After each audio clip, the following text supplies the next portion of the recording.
Philadelphia में एक ऐसी गली है जहां लोग फुटपाथ पर जमे खड़े रहते हैं, टूटी हुई गुड़ियों की तरह झुके हुए। वे न गिरे हैं, भागे हैं, बस दिन के बीचों बीच जमे हुए हैं। आंखें खुली हैं, शरीर धीरे धीरे डगमगा रहा है। वे न सो रहे हैं और न ही होश में हैं, बीच की किसी अवस्था में अटके हुए हैं।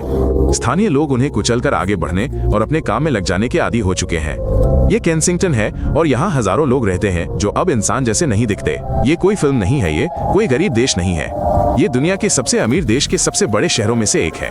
50 साल पहले यहाँ कारखाने चहल पहल से चलते थे, पूरे परिवार काम करते थे, बच्चे स्कूल जाते थे।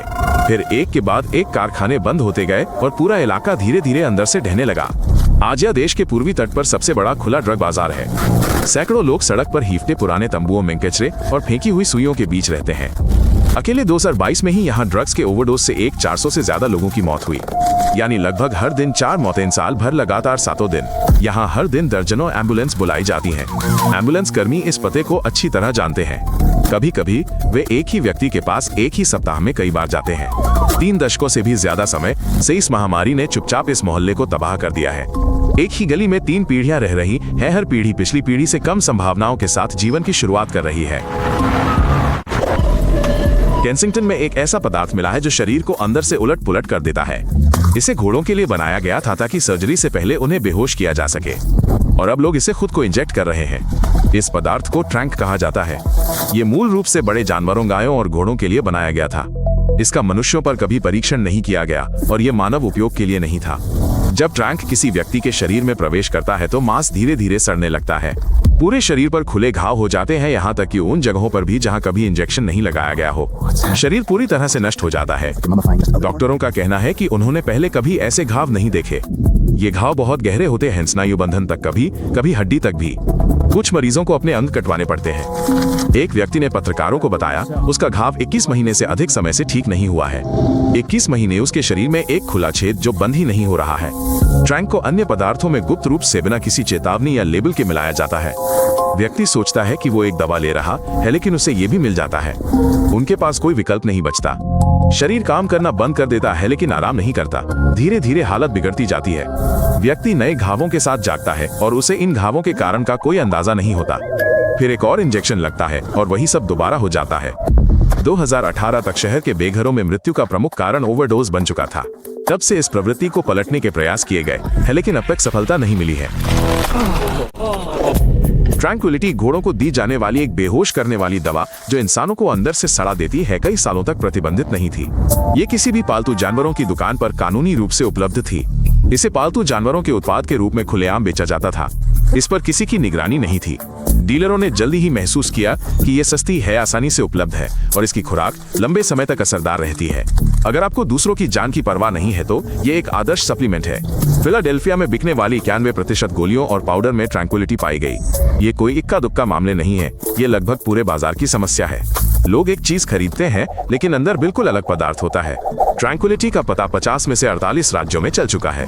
ये चुपचाप बिना किसी दहशत के, बिना कोई बड़ी खबर बने पूरे देश में फैल गई। ये बस संयोग से एक ही समय में हर जगह मौजूद हो गई। एक और बात, ट्रैंक्विलिटी के ओवरडोज के लिए इस्तेमाल होने वाली सामान्य दवा का इस पर कोई असर नहीं होता। अगर कोई व्यक्ति इस पदार्थ से मर जाता है तो डॉक्टर उसे सामान्य तरीकों से नहीं बचा सकते। संघीय ड्रग प्रवर्तन एजेंसी ने ट्रैंक्विलिटी को देश के इतिहास में सबसे खतरनाक खतरों में से एक बताया है। उन्होंने इसका नामकरण कर दिया, इसे सूची में शामिल कर लिया।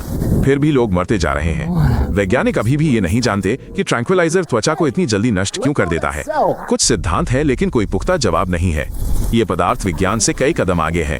अधिकांश ट्रैंक्विलाइजर औद्योगिक रसायन के रूप में अन्य देशों से आयात किया जाता है, सीमाओं के पार, बंदरगाहों के माध्यम से और डाक द्वारा। इस पर प्रतिबंध लगाना शुरू में अनुमान से कहीं अधिक कठिन साबित हुआ है। केंसिंगटन की गलियों से आए वीडियो को दुनिया भर में कुल मिलाकर 3 करोड़ से ज्यादा बार देखा जा चुका है। ये कई वैश्विक हिट से भी ज्यादा है। दूसरों का दर्द किसी और का कंटेंट बन गया है। एक पूरी शैली उभर कर सामने आई है। ब्लॉगर खास तौर पर वहां जाकर मरते हुए लोगों के क्लोजअप वीडियो बनाते हैं। इसे ड्रग टूरिज्म कहा जाता है। कुछ लोग इससे अच्छी कमाई भी करते हैं। हर महीने दुनिया भर में लोग ज़ॉम्बी शब्द को 300-600 से ज्यादा बार खोजते हैं और इस गली का नाम अक्सर सामने आता है। किसी और की त्रासदी एक सर्च क्वेरी और एक ऑनलाइन ब्रांड बन गई है। दुनिया भर की सरकारें इस इलाके का अध्ययन कर रही हैं ताकि खुद को सबक मिले। जर्मनी, मेक्सिको, इंडोनेशिया, हर कोई देख रहा है और एक ही सवाल पूछ रहा है, एक समृद्ध देश में ये सब कैसे संभव हो सकता है? स्थानीय लोग कहते हैं कि उन्होंने बाहर खुले जूते पहनना छोड़ दिया है। उन्हें सुई पर पैर रखने का डर है। वे हर दिन इस दर्द के साथ जीते हैं, लेकिन कोई उनके बारे में वीडियो नहीं बनाता। एक महिला विदेश में काम करने चली गई क्योंकि वो इसे और नहीं देख सकती थी। लौटने पर उसे वही नरक मिला। वो कहती है, हमने उन्हें खाना और सहानुभूति दी। उन्होंने हमारे घरों से बाहर निकलने के डर को फिर से जगा दिया। दुनिया भर से पत्रकार आते हैं, रिपोर्ट बनाते हैं, पुरस्कार लेते हैं और चले जाते हैं, लेकिन इस गली के लोग यहीं रहते हैं। रिपोर्टें खत्म हो जाती हैं, उनका जीवन चलता रहता है। इस मोहल्ले में पले बड़े हर बच्चे ने बचपन से ये सब देखा है। या तो वे इसके आदी हो गए या भाग गए। कई लोगों के लिए तो ये और न ही वो संभव हो पाया। कैंसिंगटन में हजारों लोग ट्रैंक्विलिटी नामक एक जहर के प्रभाव में फंसे हुए हैं, जो शरीर में धीरे धीरे फैलता है और आसानी से छुटकारा नहीं पाता। इससे छुटकारा पाना किसी भी अन्य पदार्थ से कहीं अधिक कठिन है। ट्रैंक्विलिटी से छुटकारा पाना केवल दर्द ही नहीं है, ये बढ़ती घबराहट, चिंता और शरीर के टूटने का एहसास भी है। एक व्यक्ति जो इससे उबर चुका है, उसने कहा कि ये एक ही समय में हेरोइन और फेंटानिल छोड़ने से भी बदतर था। स्वयंसेवक और चिकित्सक सड़कों पर ही काम करते हैं, घावों पर पट्टी बांधते हैं, जहर के विषनाशक वितरित करते हैं और लोगों को आवास खोजने में मदद करते हैं। हर महीने सैकड़ों लोग नए सिरे से शुरुआत करने का प्रयास करते हैं। 2024 में अधिकारियों ने एक बेघर शिविर को ध्वस्त कर दिया। उन्होंने तंबू हटा दिए और लोगों को आश्रयों में स्थानांतरित कर दिया।